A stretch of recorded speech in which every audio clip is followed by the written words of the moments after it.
人への感謝の気持ちを忘れちゃいけないよ。間違っても人を憎んだり見下したりしちゃダメだからね。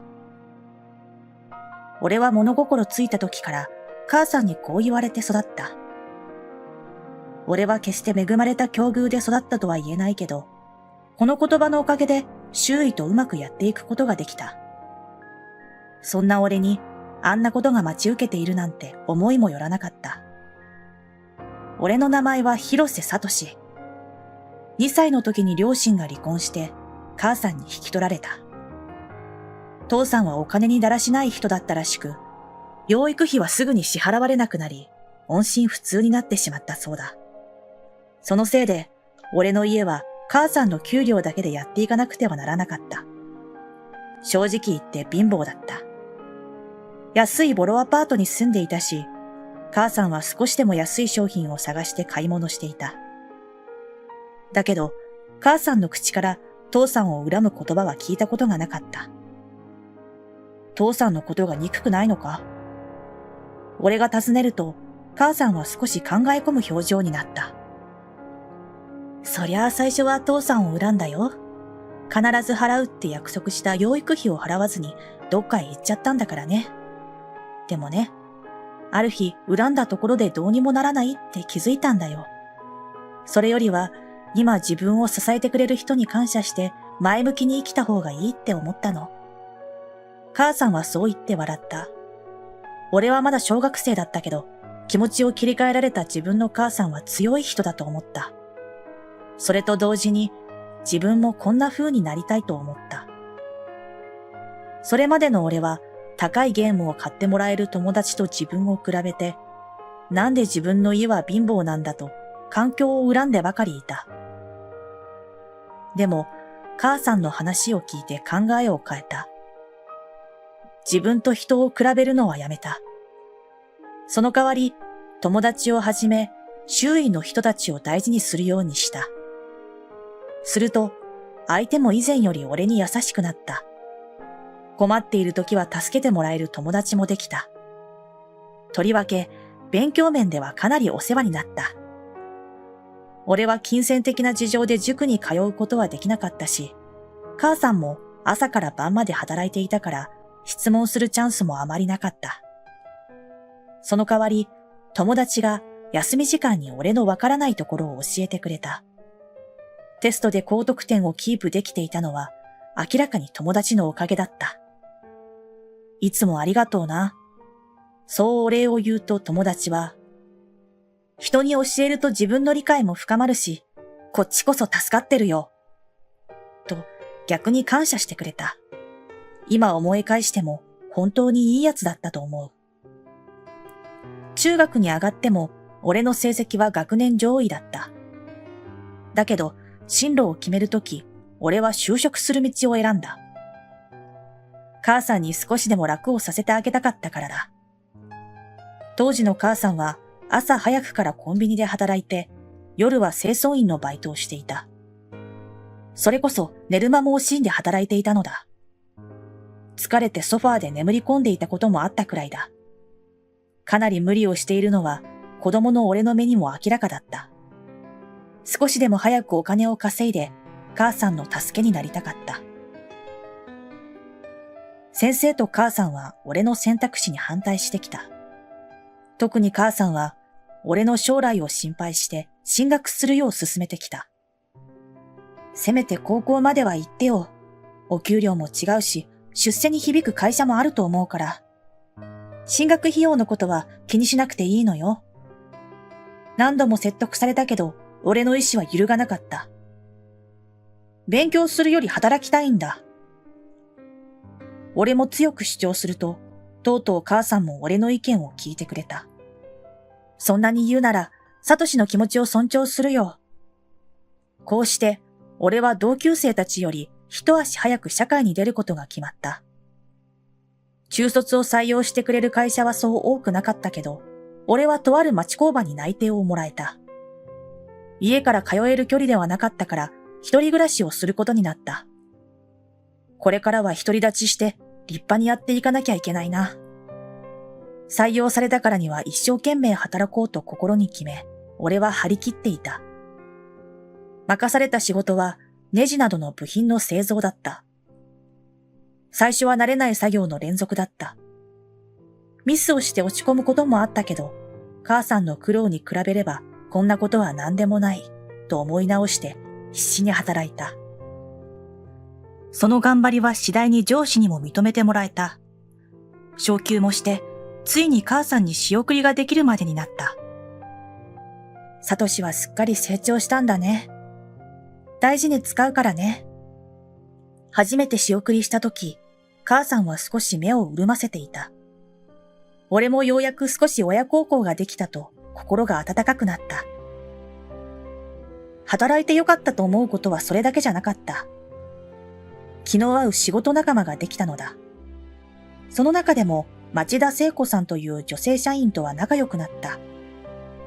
町田さんは俺と同期入社というだけでなく中卒でもあった。しかも母子家庭で育ったということで話も合い、あっという間に仲良くなった。町田さんはとても優しくて気配りのできる人だった。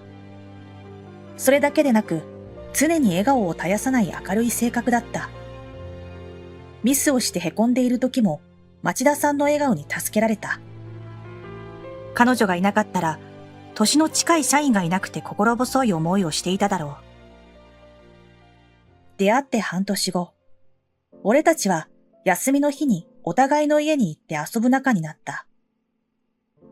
気の合う人と過ごすのはこんなにも楽しいのかと思うくらい充実した時間だった。いつの間にか俺は町田さんに恋心を抱くようになっていた。俺は実家にも町田さんを連れて行った。母さんも町田さんとはすぐに打ち解けて仲良くなった。母さんは離婚してから仕事漬けで、同性との友達との付き合いも減っていた。こんなに楽しく誰かとおしゃべりしたのは久しぶりだよ。町田さんを紹介してくれてありがとう。母さんは少女に戻ったかのように目を輝かせていた。俺も母さんのこんな生き生きした顔を見るのは初めてだった。こうして俺と町田さん、母さんは定期的に会うようになった。時には3人で遊びに行って楽しい時間を過ごした。それだけでなく、俺は町田さんをあるところへ案内した。それは俺がボランティアとして手伝っている無料塾だ。無料塾とは経済的な事情で塾に通えない子供に無料で学習支援をしている塾のことだ。引っ越してきて間もなく、ボランティア募集のチラシがポストに入っていた。俺も友達に勉強を教えてもらい助けられた経験がある。それと同じように、俺も誰かの役に立てたらいいなと思って応募したのだ。無事にボランティアとして採用された俺は、日曜日、小学生に算数を教えに行っている。教えるのは簡単なことじゃないけど、とてもやりがいのある仕事だった。学校のテストで50点も取れていなかった子が、だんだんと点数を伸ばして100点を取ったときは、俺も自分のことのように喜んだ。何より、算数は嫌いだけど、サトシ先生に教えてもらうのは好きだよ、と言われたときはとても嬉しかった。ボランティアを始めて1年くらい経ったとき、ちょうど国語の先生を募集していたので、町田さんを誘ってみたのだ。彼女はコミュニケーション能力も高いし、物事を説明するのも上手かったから、きっと向いていると思ったのだ。幸いにも、町田さんは興味を示してくれた。試しに一度教えに行ったところ、たちまち子供たちに人気となり、すぐに採用が決まった。それからというもの、日曜日は一緒に塾に行くのが習慣となった。プライベートも仕事も、まさに順風満帆だった。ところが、落とし穴は思わぬところで待ち受けているものだ。働き始めてから2年ほど経ったある日、いつも大口発注をしてくれていた会社が倒産してしまったのだ。俺の勤める会社もその煽りを受けて、業績が一気に悪化した。会社は社員のリストラを考え始め、中卒である俺と町田さんはその対象となった。母さんが中卒になることをあんなに心配していた理由が分かった気がした。ただ、直属の上司は俺たちのリストラに反対した。君たちは今じゃ大きな戦力になっている貴重な人材だ。リストラだけは避けたいんだ。そう言って上と掛け合ってくれた。その結果、俺たち二人はリストラを免れた。ただし条件があった。それは、新たな取引先を見つけてくることだった。期限は2ヶ月。それまでに見つからなかったら、首を覚悟してほしいとのことだった。守ってやれなくてすまない。上司は申し訳なさそうに謝ってきたけど、チャンスがもらえただけありがたい。真面目に働いているから大丈夫だろうということで、俺が営業をすることになった。絶対に新しい取引先をつかみ取るぞ。最初の方こそ意気込んでいたものの、やってみるとなかなか成果が得られなかった。慣れない仕事ということもあって、初めはうまく売り込むことができなかった。町田さんや上司を相手に練習してコツをつかんでからも、相手をしてくれる会社が現れず、俺は徐々に追い詰められていった。それこそ、数十社という企業に足しげく通って関係を築こうとしたけど、どれも空振りに終わった。疲労感も大きかった。そうこうしているうちに1ヶ月が経過してしまった。俺だけじゃなく町田さんの首もかかってるのに、そろそろ契約を取らないとやばい。俺は決死の覚悟でとある会社に足を踏み入れた。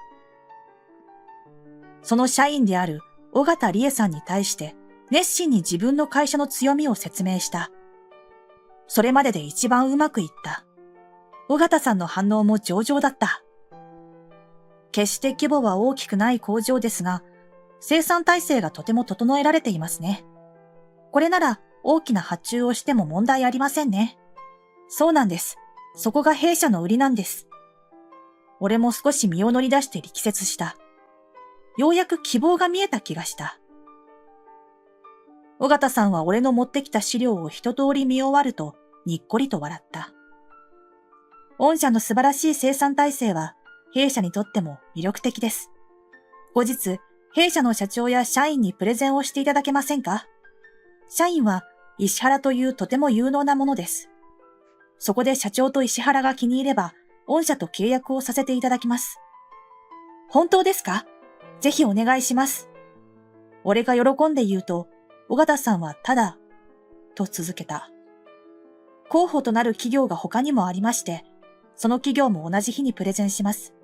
その中で一番良かったところのみと契約するので、必ず選ばれるというわけではありません。わかりました。こうなったら、最高のプレゼンをして契約を勝ち取ってみせる。俺は早速会社に戻ると、町田さんと上司にこのことを説明した。二人とも何が何でも契約を取ろう。そのためにできることは手伝うと言ってくれた。その日から俺たちはプレゼンの準備に没頭した。相手企業へ事前に送る資料の作成からプレゼンの練習までやることはたくさんあった。どれも経験のない作業ばかりで大変だったし、時には残業もした。でも、不平不満は言ってられない。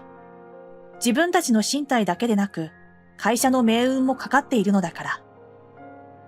なかなか思うように作業が進まないときは、町田さんが励ましてくれた。ここで踏ん張ればきっと成功するよ。私も一緒に頑張るから。彼女は資料作りの段階から様々な意見をくれた。どれも的確なアドバイスでとても助けられた。それに、プレゼンの練習に何回も付き合ってくれたのはありがたかった。声のトーンや目線など、自分ではなかなか気づかないことを指摘してもらえた。無料塾の子供たちにも密かなパワーをもらっていた。彼らの勉強を頑張る姿は、知らず知らずのうちに俺の励みになっていたのだ。とある小学校4年生の子は、今度の算数のテストで100点を取ると宣言して本気で勉強していた。こんなに努力している子がいるんだから、俺もまだまだやれる。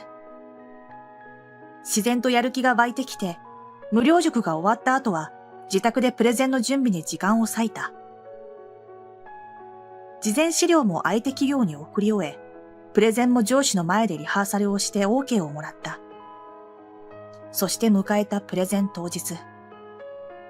あれだけ練習したんだから大丈夫だよ、と町田さんに送り出され、俺は相手企業に向かった。待合室に案内された俺はかなり緊張していた。深呼吸をすると少し冷静さが戻ってきた。そうだ、プレゼン資料をもう一度確認しておこう。パソコンを取り出し、保存してあった資料を開く。確認しようとした時だった。待合室のドアが開いて、高級そうなスーツを着た男性が入ってきた。はじめまして、石原浩二というものです。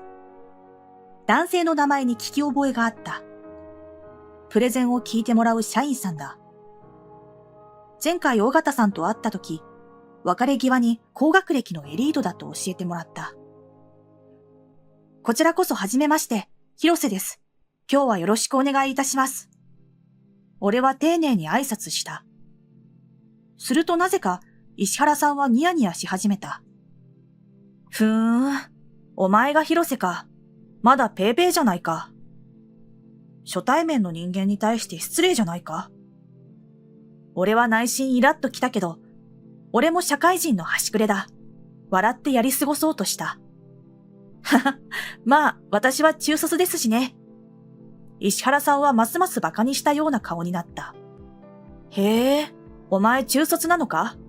中卒で俺と同じ空気を吸えるなんてありがたいと思えよ。それにしても、待合室でも資料の見直ししてるなんて、中卒の土底辺は契約取るのも大変だな。中卒がそんなに悪いのかよ。高学歴なのはすごいけど、言っちゃダメなことがあるだろう。苛立つ俺をよそに、石原さんは止まらない。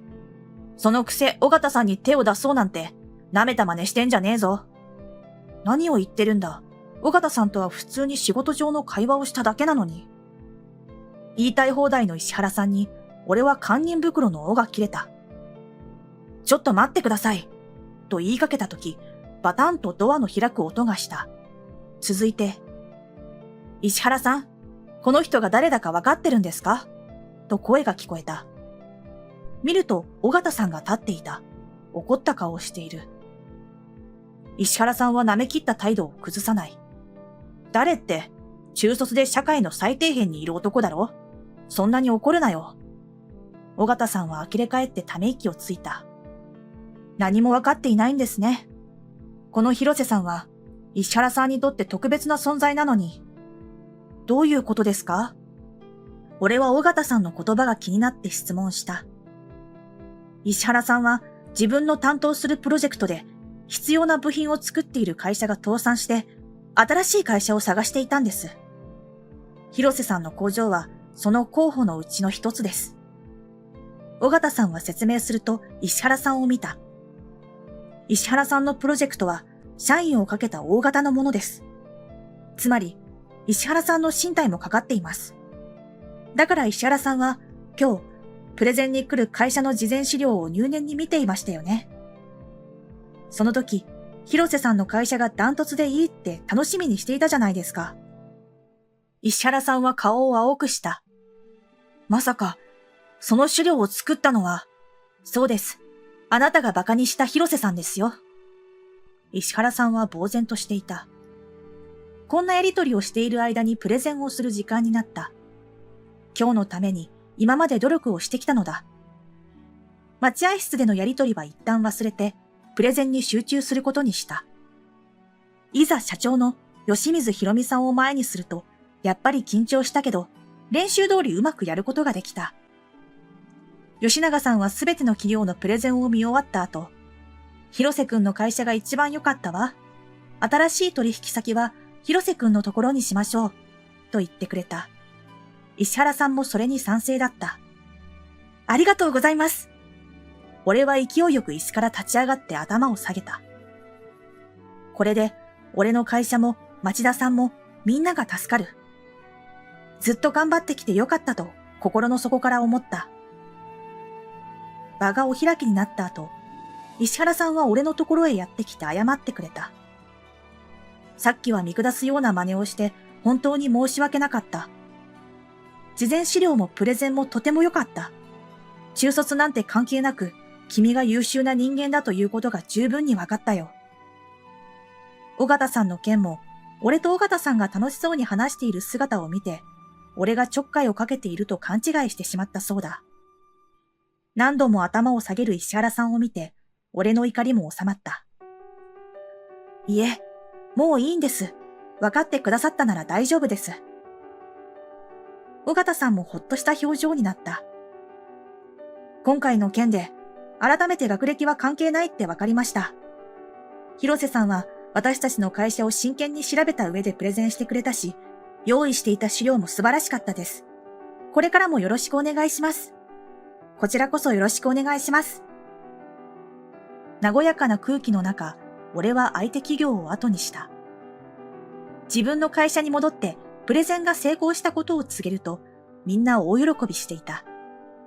町田さんに至っては涙まで流していた。町田さんがずっとサポートしてくれたおかげだよ。ありがとう。俺は町田さんの元へ行きお礼を言った。彼女は、そんなことないよ。広瀬くんの頑張りのおかげだよ。と謙遜していたけど、町田さんがいなかったら、あのクオリティのプレゼンはできなかったに違いない。支えてくれた恩は、この先もずっと忘れないでいようと思った。こういうわけで、俺たちの会社は業績が回復し、俺と町田さんのリストラもなくなった。会社で元気に働ける日々がまた戻ってきて何よりだ。相手企業とのプロジェクトは、俺と町田さんが引き続き担当することになった。そういえば、石原さんはプロジェクトを外されてしまった。俺に対する暴言を社長の吉永さんにたまたま聞かれていたらしい。怒った吉永さんが別の小さなプロジェクト担当に変えたそうだ。なんでも、吉永さんも中卒から社長の座にまで上り詰めた人だそうで、学歴差別はどうしても許せなかったそうだ。その代わり、尾形さんが新しいプロジェクト担当になった。尾形さんによると、石原さんはとても反省しているそうで、新しい環境でまた一から頑張っているそうだ。俺と町田さん、尾形さんは力を合わせて事業を成長させていった。今では双方の会社に大きな利益をもたらしている。プライベートの方でも大きな進展があった。ちょうどこの頃、俺は町田さんに告白したのだ。返事は OK で、晴れてカップルとなった。お互いの親も公認だ。最近はいつ結婚のプロポーズしようかなと悩んでいるところだ。無料塾には今も2人で通っている。それだけじゃなく、尾形さんも塾に興味を示してくれて、ボランティアスタッフとして働き始めた。彼女も子供が好きだからすぐに子供と打ち解けていた。そうそう、テストで100点を取ると宣言していた子は、本当に100点を取ることができた。その子からは改めて努力の大切さを教えてもらった。今までの人生で振り返ると、いろいろと大変なこともあった。でも、周りの人に助けられてどうにかやってこれた。これからも周囲の人への感謝を忘れることなく、仕事もプライベートも頑張っていきたいと思う。